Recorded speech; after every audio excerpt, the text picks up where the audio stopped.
Computadores são equipamentos muito práticos em nosso dia a dia. Em 1946, o primeiro computador eletrônico foi posto para funcionar, o ENIAC, sendo usado por 9 anos até se aposentar. Nos dias de hoje, não precisamos mais de uma sala e 5 milhões de dólares para trabalhar com computadores. Também não precisamos de válvulas e entender de programação binária.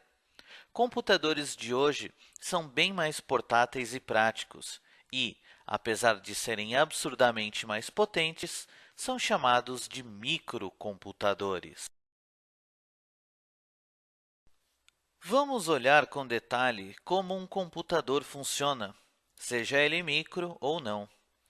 Basicamente é o mesmo modelo. Dados entram em uma unidade central de processamento, que comumente chamamos de processador. O processador vai trabalhar esses dados de acordo com a sua arquitetura de programação, interagindo com a memória.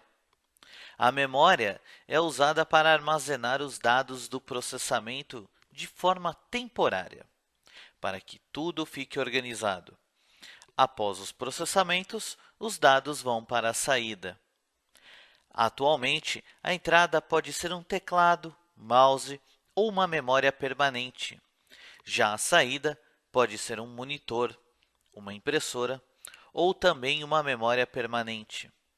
Memória permanente é aquela que não perde os dados quando desligada e identificamos facilmente como um disco rígido, um DVD ou até um pendrive.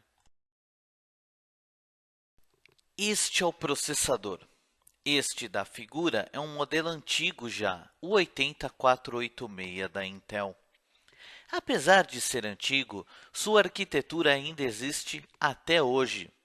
Os computadores mais comuns em nossos lares são relacionados ao 80486 e seus antecessores, por também trabalharem na tecnologia de 32 bits, que normalmente chamamos de x86.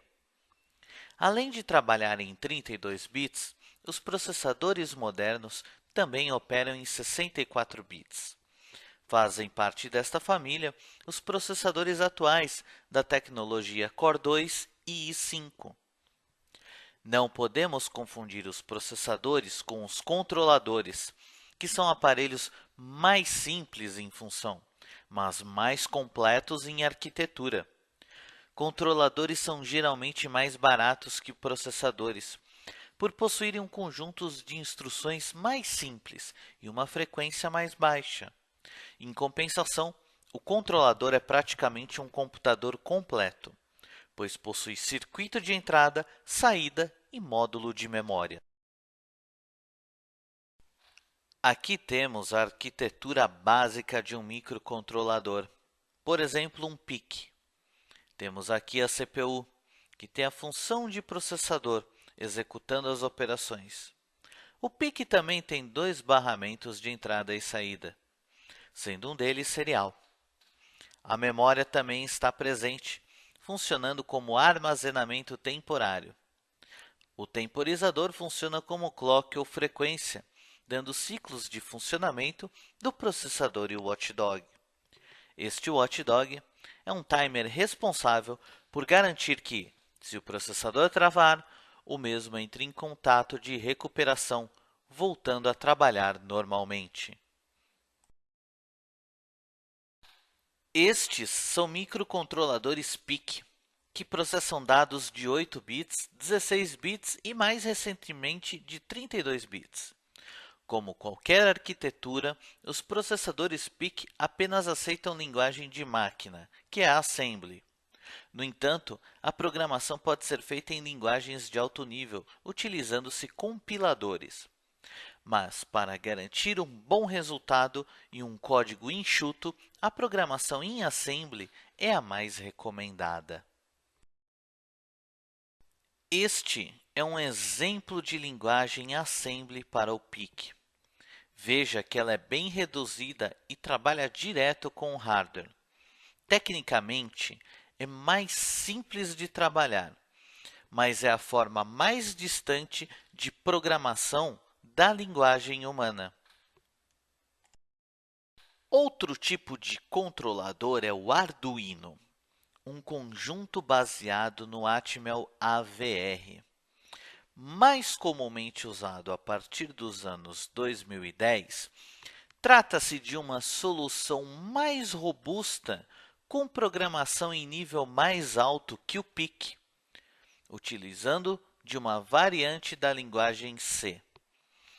O objetivo dele é criar ferramentas que são acessíveis, com baixo custo, flexíveis e fáceis de se usar por artistas e amadores, principalmente para aqueles que não teriam alcance aos controladores mais sofisticados e de ferramentas mais complexas. Aqui temos um exemplo de tela de programação para o Arduino.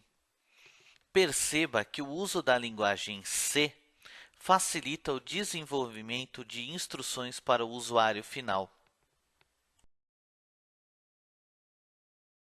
Encontramos comumente também o Raspberry Pi, que apesar de parecer um microcontrolador, é um computador completo com área pouco maior que a de um cartão de crédito. O Raspberry é baseado em um processador ARM com 512 MB de memória RAM.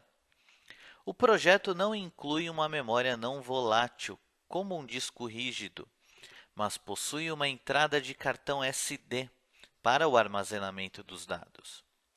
Existem atualmente dois modelos, modelo A e modelo B. A grande diferença entre os dois modelos é que o modelo B possui um controlador Ethernet e duas portas USB, enquanto que o modelo A possui apenas uma porta USB e nenhuma Ethernet. O Raspberry Pi não possui um relógio de tempo real, o relógio comum, criando a necessidade do sistema operacional usar um Network Time Protocol, o NTP, ou do usuário fornecer a hora ao sistema. É utilizado como sistema embarcado e roda uma variante do sistema operacional Linux. Possui conectores de entrada e saída, o que permite uma programação similar à de um microcontrolador, garantindo uma grande versatilidade. Aqui temos o exemplo de uma tela do Raspbian, o sistema operacional mais comum para o Raspberry Pi. É uma distribuição de Linux praticamente completa e permite que o usuário utilize-o como um computador comum. Usar um sistema operacional completo permite que a programação com a interface seja mudada mais rapidamente, podendo até dispensar um computador externo para a compilação.